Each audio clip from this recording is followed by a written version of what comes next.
दोस्तों, यह वीडियो हमारी पिछली वीडियो का अगला भाग है। जैसा कि हमने वादा किया था, इस बार हम hereditary nature of war in Arab world को विस्तार से समझेंगे। तो सबसे पहले हम लोग हेरेडिटरी को समझते हैं। आखिर इस शब्द का मतलब क्या है? हेरेडिटरी उन गुणों या विशेषताओं को कहा जाता है जो एक पीढ़ी से दूसरी पीढ़ी तक अक्सर परिवार के जरिए ट्रांसफर होती हैं। युद्ध के संदर्भ में इसका अर्थ ये हो सकता है कि कॉन्फ्लिक्ट से जुड़ी कुछ नेचर, व्यवहार या सोचने के तरीके हेरेडिटरी हो सकते हैं। तो क्या मिडिल ईस्ट की आज की परेशानियां कोई नई बात नहीं है, बल्कि ये तो लंबे समय से चले आ रहे संघर्षों की एक सीरीज भर हैं। चलिए समझते हैं। सबसे पहले अरब वर्ल्ड की सोशल स्ट्रक्चर को समझते हैं। अरब दुनिया में समाज की बनावट शुरू से ही देश की सरहदों पर नहीं, बल्कि कबीलाई रिश्तों पर टिकी रही है।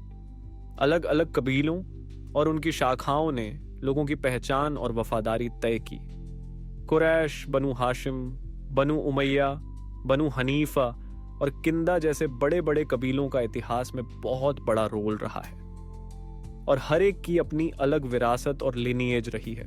हर एक फर्द अपने कबीले से बहुत गहरा जुड़ाव महसूस करता था। वह अपने कबीले के लिए इतनी वफादारी रखता था कि जरूरत पड़ने पर उसके लिए जान देने या लड़ने से भी पीछे नहीं हटता था। इस भावना को अरबी में आसबियत कहा जाता है। ये ट्राइब्स ताकत, इज्जत, व्यापार के रास्तों, पानी और चरागाह की जमीन, ऊंट, घोड़ों वगैरह के लिए आपस में लड़ती रहती थी। इन युद्धों को अय्याम कहा जाता था। अय्याम एक अरबी शब्द है जिसका मतलब होता है डे। एक मिनट, ये युद्धों को अय्याम क्यों कहते थे? इन युद्धों को अय्याम इसलिए कहा जाता था क्योंकि ये केवल दिन के समय ही लड़े जाते थे। रात के समय युद्ध रोक दिया जाता था। यह शांति का समय होता था। रात में योद्धा आराम करते थे और खुद को फिर से संगठित करते थे।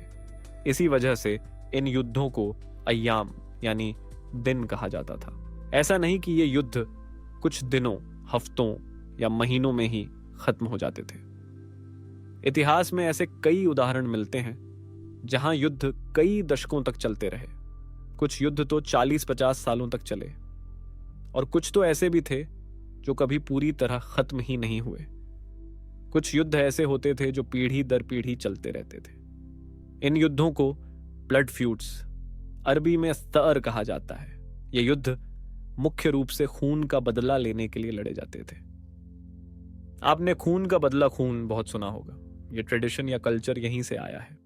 चलिए समझते हैं कि ब्लड फ्यूड्स या अस्सार किस तरह की लड़ाइयों को कहा जाता है। मान लीजिए कि दो कबीले हैं, एक का नाम ए है और दूसरे का बी। अगर कबीला ए का कोई व्यक्ति कबीला बी के किसी सदस्य की हत्या कर देता था, चूंकि खून का बदला खून लेने का रिवाज था, तो बदले में कबीला बी भी कबीला ए के किसी व्यक्ति को मार देता था। यह सिलसिला यहीं नहीं रुकता था, बल्कि पीढ़ी दर पीढ़ी बदला लेने की यह रिवाज चलती रहती थी। इस तरह की एंडलेस वॉर को ही ब्लड फ्यूड या अरबी में अस्सार कहा जाता है। इस्लाम के आने के बाद इस सिस्टम को खत्म कर दिया गया और उसकी जगह न्याय और कानून पर आधारित आधुनिक व्यवस्था लागू की गई। ऐसा नहीं कि ब्लड फ्यूड्स या खून के बदले खून का सिस्टम पूरी तरह खत्म हो गया हो। हमें इस दौर में भी कभी कभार अरब में ब्लड फ्यूड्स की खबरें सुनने को मिल जाती हैं। यही नहीं, ये लोग घोड़ों और ऊंटों के लिए भी कई कई सालों तक लड़ाई करते थे। अगर किसी दूसरे कबीले ने इनके घोड़ों या ऊंटों को बुरा भला कहा या इन जानवरों में कोई नुक्स निकाल दिया, तो ये लोग उसके लिए भी लड़ पड़ते थे। चलिए घोड़े के लिए लड़ी गई एक मशहूर लड़ाई की कहानी सुनते हैं। द वॉर ऑफ दाहिस एंड घबरा। दहिस और घबरा दो घोड़े थे। अरब के रेगिस्तान में दो ताकतवर कबीले रहते थे, अब्स एंड सुबयान। दोनों आपस में रिश्तेदार थे, लेकिन उनके बीच प्रतिस्पर्धा और गर्व की दीवारें बहुत ऊंची थीं। एक दिन इन दोनों कबीलों ने एक घोड़े की दौड़ का आयोजन किया। यह कोई साधारण दौड़ नहीं थी। इसमें रिस्पेक्ट भी दांव पर थी और भारी शर्तें भी। आब्स कबीले के सरदार कैस इब्न जुहैर ने अपने तेज तर्रार घोड़े दाहिस को दौड़ में उतारा। जुबयान कबीले के हुजाफा इब्न बद्र ने अपनी घोड़ी घबरा को तैयार किया।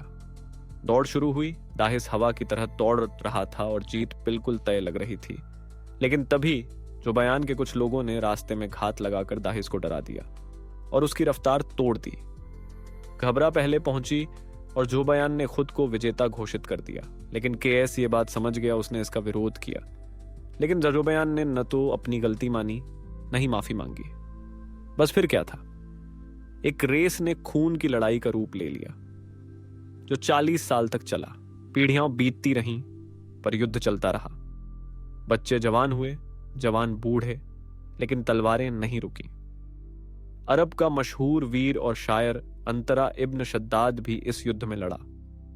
उसकी कविताओं में आज भी उस दौर की गूंज सुनाई देती है। कई सालों की तबाही के बाद दोनों कबीलों के बुजुर्गों ने मिलकर वार को रोकने का फैसला किया। शांति की पहल हुई, समझौते हुए, और एक दिन यह एंडलेस वॉर रुक गई।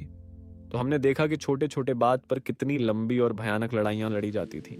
दोस्तों, आखिर में हम लोग अरबी अदब के बारे में बात करेंगे, खासकर प्री इस्लामिक शायरी की, यानी जमाना ए जाहिलियत की शायरी की, जिसने अरब कबीलों के बीच कैसे कैसे जंगी जज्बात को उकसाया और फैलाया। प्री इस्लामी टाइम में बहुत सारे शायर सिर्फ राइटर ही नहीं बल्कि लड़ाके भी थे।